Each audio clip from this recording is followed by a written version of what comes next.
We finally got the show we all have been dreaming about. We all hoped that one day it'd be really cool. We get to see Sam and Bucky in a show together. I don't even care if they're just driving across country. We will watch this show. And lo and behold, we finally got a show. Uh, Welcome to Let's Rate That John. Today we're going to talk about the first episode of The Falcon and the Winter Soldier. I don't know about you, but I've been really looking forward to this series. The end of WandaVision, the series finale, wasn't that great for me, so I was really waiting for this to start. Alright, so this episode just picks up actually 6 months after Endgame, after old Steve Rogers gives Sam the shield and he asks, "How's it feel?" And Sam replies, "It feels like it's someone else's." So 6 months after that, picks up. We find out that Sam is actually working with the Air Force. So he's on a mission. Dude's flying around, showing his skills. He upped his fighting game. Also his flight ability, and also Red Wing. You know, the little thing that comes off his back, flies around, shoots, targets people, gets some information. So there's a mission that they want to prevent a hijacking of a plane before it gets into Libya airspace or crosses their borders. Sam completes his mission. He's successful in it in grandiose fashion. It's really cool because you would think because of it's a show, maybe it would decrease in quality, but it really didn't. It held up to the normal Marvel actual movies. So that was a giant plus. So we got to see Sam. Then we jump to see where Bucky is. So actually, it starts with an assassination scene. And Bucky's about to kill this one young kid, but he wakes up. We find out it was a dream, or basically he was just reliving a memory. And Bucky's story starts back up. He's actually in therapy, not admitting to having nightmares or things of that nature. And we also find out that he's been working with the government to track down former Hydra agents. It's kind of how he's, I guess, trying to amend all the things he did in the past, and also, wipe his slate clean with the government, considering his history, all that.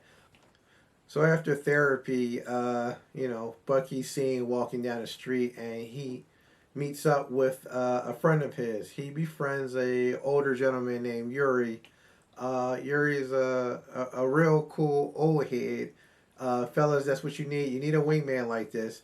So Yuri actually sets him up on a date with the waitress. Ultimate wingman, just unselfish, just always looking out for the team. So he sets this date up with the waitress and Bucky, and during lunch, Yuri's telling him that he just had a bad feeling. It's kind of getting to him because his son was killed. And the police told him that wrong place, wrong time. And he just really didn't feel, in his heart that was accurate. He knows his son wasn't really into certain things, and maybe he just wasn't told the truth about everything. So, cut to Sam. This scene kind of hurt. So, seeing Sam is actually giving a speech talking about what Captain America stood for, the mantle, the symbol, and he feels as though that the shield belongs to the government and belongs to the people. So he's actually turning it into the Smithsonian, and it's going to be part of an exhibit. Now, Rhodey is there as well. So him and Rhodey are walking through the museum, which is a really cool scene, because you get to see not that it's two black actors forced in a situation, but there are two well-established black actors that people enjoy, and also they're both the next versions of the predecessor. So Rhodey is second after Iron Man, and Sam eventually or should become the next Captain America. So it's nice to see that kind of progression and the conversation and friendships that they all have. So in that conversation, Rhodey asks him, "Why didn't you pick up the mantle?" And Sam replies, "It just doesn't feel like I'm worthy of it."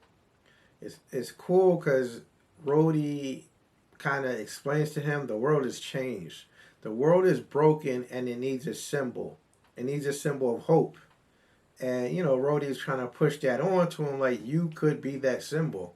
But at this present time, Sam doesn't feel he's up to that challenge. So Sam actually returns back to his home in Louisiana, and we find out that he has a sister and two nephews. So they've had some hard times. She actually wants to sell the family fishing boat. Sam doesn't want to. She had hard times, and Sam doesn't really understand all the trials and tribulations that she went through since he was gone for 5 years. So Sam being always the optimistic, okay, well, let's go to the bank and let's get a loan, restructure the business, and we'll get this thing going. So Sam ends up going to the bank with his sister, all positive and everything, like we all have. And the guy's looking at him like, I recognize you from somewhere. So eventually he figures out, oh, you're Sam, you're an Avenger, you're Falcon. Yeah, yeah, yeah. Oh, yeah, we can't really help you. You haven't had income for 5 years. Well, he hasn't existed for 5 years. So, yeah. So they get denied for the loan, and Sam's still the optimistic, but his sister's like, dude, this is what happens. And you can take that a lot of different ways. You can take it just on the aspect of maybe a soldier or someone, you fight for the country, you fight for the government. When you come home, you don't reap those benefits. Or you could kind of take it on a social level, on the black experience, getting denied for banks. Everybody wants to take pictures with you, shake your hand, but when it comes to business and things of that nature, they don't really want to deal with you. So it depends on how you really want to take that, how you want to view it. You may not want to look at it that deep, but it's an interesting concept that they may be, kind of building a foundation on. So Sam is still optimistic about the situation. We'll find a way. And also the sister in that conversation kind of puts out there like, you left to try to right your wrongs. I don't know if that was something that will be revisited later in this series, but I don't think it should just be a little throwaway line. I definitely think they're going to revisit that, and maybe that's why Sam doesn't feel worthy of the shield. Maybe something happened in his past that we just don't know about. But hopefully, we'll see. Also, there's a soldier named Torres in the Air Force that works with Sam, and he's been tracking this group called the Flag Smashers. So he actually intercepted messages about where they're going to meet. So he goes to where they are. They're doing some like V from Vendetta stuff. Everyone has masks on, and there's a robbery occurring. But the person's hiding, in public because everybody else has these masks on. He's passing the bags off to other people. But Torres peeps who the actual person is.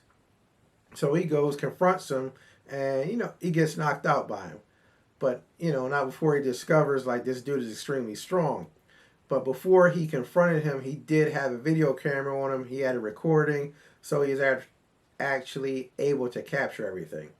Then afterwards, after he came to, he sent a message to Sam, like, I need you to check this out. After watching the video, they both had the same idea, but neither would say it. They both had ideas. Is this Bucky?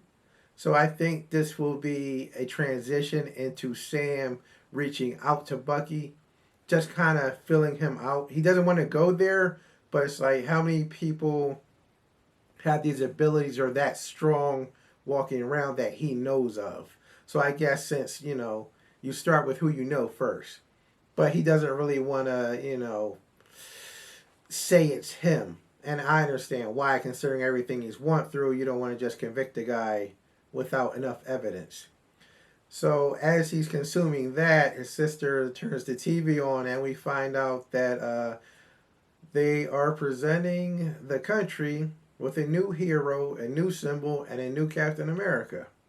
Now, is this something, a narrative that they didn't want Sam to have it because he is black? Because when Sam turned it in, shook his hand, he said, "You're doing the right thing." Then they present a whole new Captain America not too far later. So evidently they had to had this in the works. They had a thought or plan about this. It was a quick turnaround, so I'm interested in seeing how Sam's going to handle this. Is he still going to sit back and just, well, that's what they choose to do. I'm a good soldier. I'm not worried about that. Or is he finally going to start realizing he actually is capable and he has earned the right to have that shield? Hopefully he does that sooner than later. And also, how's Bucky feel about that too? And it's going to be cool. We start seeing the interaction between those two characters. They've always had good chemistry, and I can't wait to see that. On a scale of 1 to 6, I definitely would give this episode a 5. There's not too much I could complain about or want more, especially for a first episode. I think it did well as far as the pacing, the storytelling, the character development so far, even with Torres and other characters. So we're going to find out who this new Cap is and how he's going to play with everything, and it should be interesting. I'm here for this ride, and I hope you are too, and I hope you enjoy this video and actually come back next week and we'll discuss episode 2.